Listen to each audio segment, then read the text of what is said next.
verbo, palabra, sentido.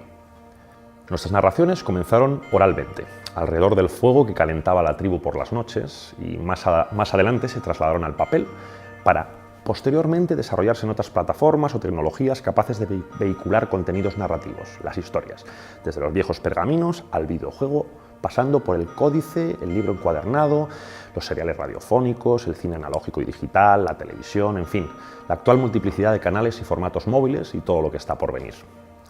Pero el medio no siempre hace el mensaje, y las coordenadas narrativas se han mantenido más o menos estables desde nuestro mismo inicio como narradores de la tribu. Como ya hemos visto, esto no significa que narremos igual, pero sí significa que narramos esencialmente igual. La manera en que estructuramos, construimos, adornamos, expresamos y emitimos nuestros mensajes procede de una misma raíz textual, sobre todo ahora que sabemos que todo en la experiencia humana puede ser leído como un texto, o por decirlo de otra forma, como un entramado sistema de signos y símbolos interrelacionados entre sí. En fin, todo es lenguaje, y se cumple aquella primera intuición del Evangelio de Juan. En el principio era el Verbo, y el Verbo era con Dios, y el Verbo era Dios. Verbo, palabra, sentido.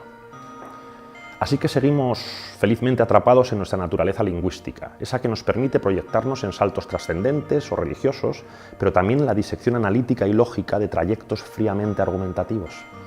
Y si todo es verbo, si todo es lenguaje, si todo es palabra, os planteo una pregunta robándosela a un filósofo sabio que dedicó muchas páginas a pensar sobre el lenguaje. ¿A qué apela la siguiente frase de Heidegger? ¿Qué nos dice realmente? La frase máxima a la que me refiero es la siguiente: el lenguaje habla. Se trata en realidad de una advertencia que otros pensadores, como Adorno, enunciaron de otro modo, diciendo que el lenguaje adquiere voz propia o habla por sí mismo. Así que reformulémonos la pregunta: ¿qué nos dicen Heidegger y Adorno? Lo que nos dicen es que el lenguaje tiene en su propia naturaleza un buen grado de autonomía significativa, que el lenguaje habla solo, autónomamente, y que dice cosas al margen de nuestros objetivos, que las palabras y las imágenes, dependiendo del terreno en el que nos movamos al narrar, conjuran en nosotros significados al margen de las intenciones del emisor.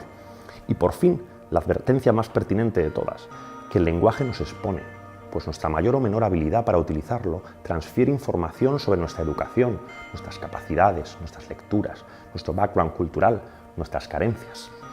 El lenguaje, en fin, nos delata, y es esta una idea que no debemos olvidar en la construcción de ningún tipo de narrativa, incluida la narrativa digital, pues al fin y al cabo es para el lector o espectador para quien la crearemos.